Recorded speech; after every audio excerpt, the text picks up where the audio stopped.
semuanya, perkenalkan nama saya Windy Alprida dari tim KKN PPM UGM Rotendao 2021. Dan di video ini kita akan sama-sama belajar tentang dasar-dasar fotografi. Tapi bedanya kita akan belajar tentang fotografi bukan lewat kamera tapi lewat yang sederhana aja, yaitu lewat ponsel. Nah, kenapa ponsel? Karena kalau fotografi lewat kamera itu kan cenderung lebih ribet ya. Banyak pengaturan yang harus kita pahami dan banyak harus yang kita sesuaikan sama kondisinya. Tapi kalau lewat handphone, lewat ponsel itu jauh lebih sederhana, terus bisa dilakuin di mana aja karena kan muat di kantong. Terus efektif banget tentunya karena dia bisa foto, dia bisa video dan lain sebagainya. Jadi sebenarnya secara fungsi mirip banget nih sama kamera, cuman memang lebih sederhana aja gitu. Nah, ini aku mau nunjukin gimana sih hasil foto lewat ponsel tuh bisa bagus. Ada di sebelah sini hasil-hasil foto yang lewat ponsel. Jadi sama bagusnya kan sebenarnya kayak kamera. Ya mungkin ada beberapa kamera yang memang lebih lebih canggih, tapi bukan berarti kita nggak bisa ambil foto-foto yang bagus lewat HP. Kenapa fotografi ini menjadi penting? Soalnya kalau misalnya nanti teman-teman di Rote, entah di desa yang mana mau mempromosikan wisatanya, itu bisa banget fotonya pakai HP aja, nggak usah pakai kamera. Asalkan kita sama-sama tahu tentang dasar-dasar dan tekniknya. Oke, jadi kita langsung lanjut aja ke materinya ya. Nah, sebelum kita masuk ke materinya, ini ada beberapa foto dari desa Awelot yang sudah dikumpulkan dari Google. Ini foto-foto yang lumayan oke, tapi beberapa di antaranya mungkin bisa kita perbaiki bersama-sama dan akan kita bahas nanti di akhir video ya. Oke, jadi di bagian pertama kita akan belajar tentang teknik-teknik fotografi yang bisa kita lakukan di ponsel. Yang pertama kita akan belajar tentang komposisi. Nah, jadi komposisi ini pada intinya adalah dalam satu frame foto, itu kira-kira ada objek apa aja sih dan posisi objeknya itu di mana. Misalnya, kalau di frame yang aku sekarang ini, aku ada di tengah, komposisinya aku ada di tengah, di belakang ada background kamar aku, dan ada objek-objek yang ada di kamar aku. Jadi komposisi itu sebenarnya semua tentang peletakan objek-objek yang ada di sebuah foto atau video. Begitu. Nah, terus setelah komposisi, kita juga akan belajar tentang sudut pandang. Jadi misalnya, kalau misalnya kayak gini, itu kan berarti sudut pandangnya lagi hadap-hadapan banget sama kamera. Tapi sebenarnya bisa juga nih kameranya misalnya digeser agak lebih ke kiri gitu, atau agak lebih ke kanan. Nah, itu namanya sudut pandang. Jadi kan karena ada beberapa objek yang memang misalnya lebih bagus kalau difoto dari sudut pandang yang kiri atau dari yang kanan. Nah, objeknya ini juga nggak harus benda mati sebenarnya, bisa aja kayak alam luas yang mau kita foto. Oh, kayaknya lebih bagus deh kalau komposisinya dia di tengah, terus ambilnya agak lebih kiri gitu, dan lain sebagainya. Jadi itu soal sudut pandang dan juga komposisi. Selanjutnya, kita akan bahas juga soal ketajaman nih. Jadi misalnya, ketajaman tuh pernah lihat nggak sih teman-teman dan bapak ibu sekalian kalau misalnya ada foto atau video yang belakangnya tuh agak ngeblur gitu, yang agak nggak kelihatan, agak buram, sedangkan objek yang jadi fokusnya itu bener-bener jelas kelihatannya. Nah, itu adalah aspek dari ketajaman. Nah, ini juga bisa kita pakai kalau misalnya kita mau fokus ke satu objek aja gitu. Misalnya, kalau misalnya sekarang ini fokus ke semuanya nggak ada yang buram, semuanya bisa terlihat dengan jelas. Tapi bisa juga nih, misalnya background-nya jadi buram semua, cuman fokus di yang lagi ngomong atau objek yang memang ingin difokuskan saja. Itu soal ketajaman. Jadi sudah belajar soal 3. Yang pertama komposisi, yaitu peletakan objek dalam frame. Yang kedua soal sudut pandang, entah dari mana objeknya mau difoto atau direkam. Yang ketiga ada ketajaman, ini soal buram atau tidaknya objek dalam foto atau video. Kita sekarang yang keempat ada exposure atau keterangan kecerahan sebuah foto. Intinya tentang pencahayaan gitu. Nah, kalau misalnya siang-siang, kadang tuh fotonya bisa jadi terlalu terang atau terlalu cerah gitu. Dan kalau misalnya malam bisa jadi terlalu gelap. Nah, ini yang harus kita perhatikan juga kalau lagi mau foto atau merekam video di HP. Harus disesuaikan, misalnya kayak kalau terlalu gelap, oke, kayaknya butuh nih pencahayaan lebih, boleh pakai flash dari HP atau misalnya tambahan lampu dari luar gitu, yang eksternal. Selain itu, kalau misalnya siang, terus misalnya mau digelapin sedikit, nah itu ada tekniknya juga di ponsel, kita bahas setelah ini ya. Oke, jadi sebenarnya Untuk teknik-teknik atau aspek-aspek fotografi yang perlu diketahui kalau misalnya lagi mau foto atau video dari HP, cukup 4 itu aja. Yang pertama ada komposisi, diulang lagi ya, komposisi itu peletakan objek yang ada dalam sebuah frame. Yang kedua itu sudut pandang, dari kiri, kanan, atas, bawah, dan lain sebagainya, dari sudut pandang mana objek tersebut mau direkam.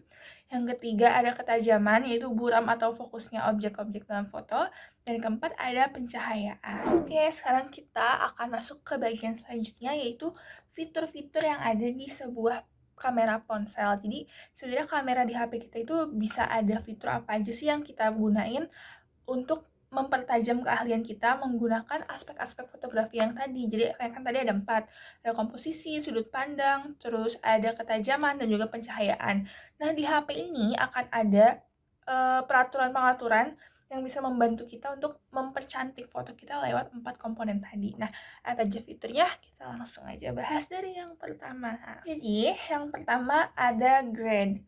Grid ini adalah kotak-kotak di sebuah kamera, di sebuah HP yang bisa kita gunakan supaya ngeliat kayak, oh objek ini harusnya di tengah nih, atau harusnya agak pinggir, atau agak ujung, dan lain sebagainya. Nah, kotak-kotak yang disebut grid ini itu penting, karena dia kebagi jadi 9 kotak, itu nanti teman-teman dan bapak ibu bisa gunakan buat lihat kayak, oh kalau objeknya agak di pojok atas jadinya gini, atau kalau di tengah begini, dan lain sebagainya.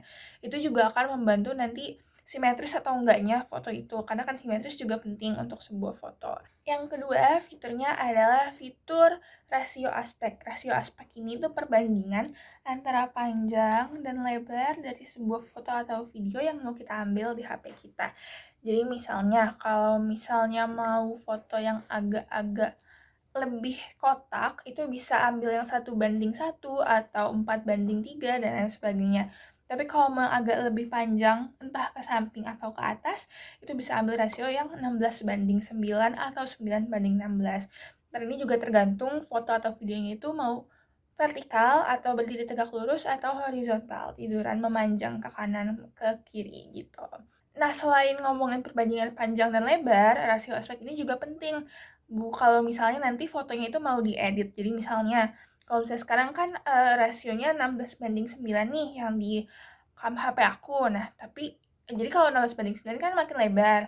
Nah, ini berarti akan ada banyak ruang di kanan dan di kiri untuk aku taruh objek-objek lainnya gitu. Beda halnya kalau misalnya nanti aspek rasio yang aku pakai itu kotak atau 1:1. Berarti ntar kan frame-nya kira-kira cuma segini.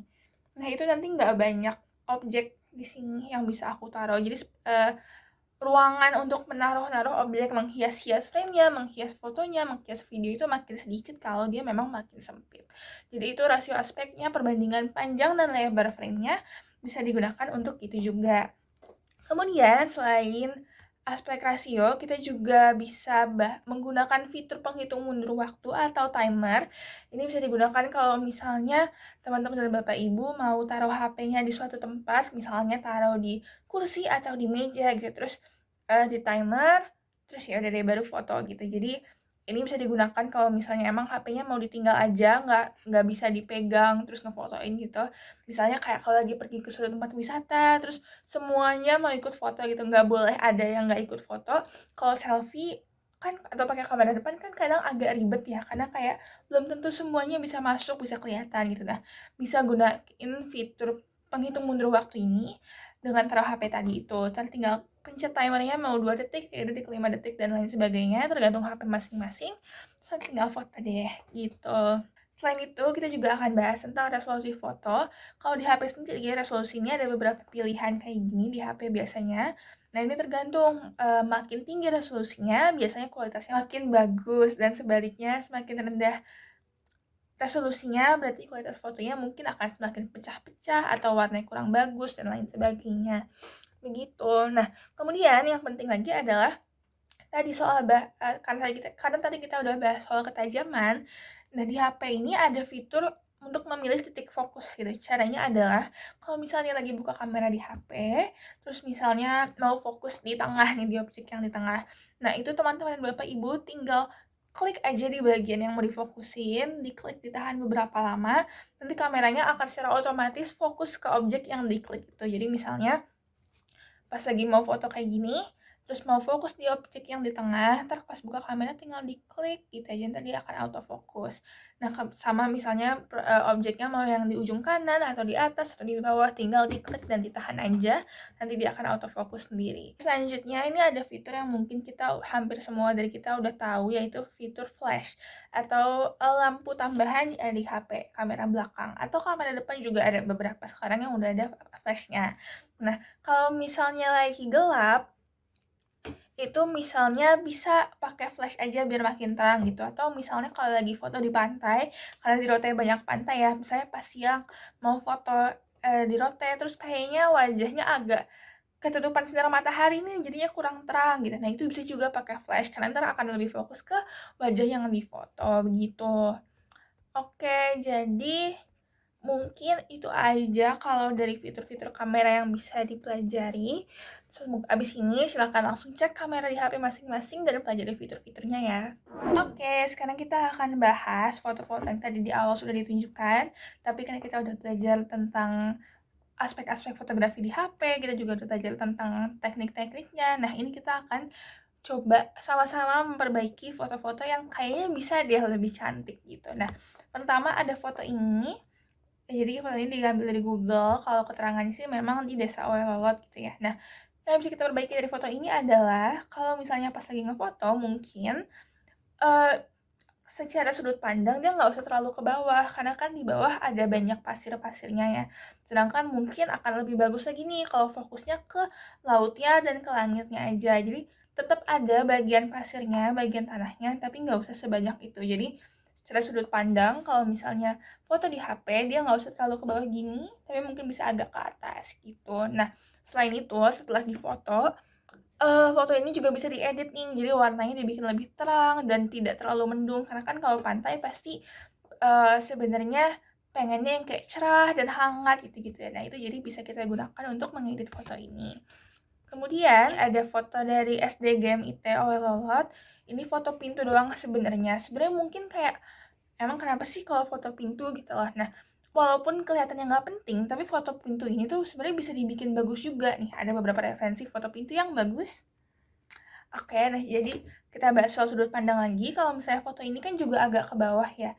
Jadi dia bagian atasnya tuh agak gini, gitu, agak merunduk. Nah, kalau misalnya fotonya bisa tegak lurus, 90 derajat, terus ini pintunya juga lurus, itu bakal jadi bagus banget. Dan teknik ini juga bisa digunakan untuk foto bagian-bagian lain dari SDGM IT. Jadi kalau misalnya nanti ada orang yang lagi nyari di internet kayak gimana sih kondisi SDGM IT dari Oelolot, nah itu bakal muncul foto-foto yang bagus, misalnya kayak foto lorong-lorong sekolah kayak gini, atau foto ruang kelas. Nah itu semuanya nanti bisa diakalin dengan teknik fotografi yang bagus dan juga proses editing yang oke. Oke, teman-teman dan Bapak Ibu sekalian, sekian saja mungkin materi tentang pelatihan dasar-dasar fotografi dari kami, tim KKN PPM UGM Rotendao. Semoga materinya bermanfaat dan mohon maaf apabila ada kata-kata yang kurang berkenan. Habis ini jangan lupa langsung ambil HP masing-masing, cari tempat foto yang bagus dan mulai praktekin ilmunya ya. Selamat berfoto-foto!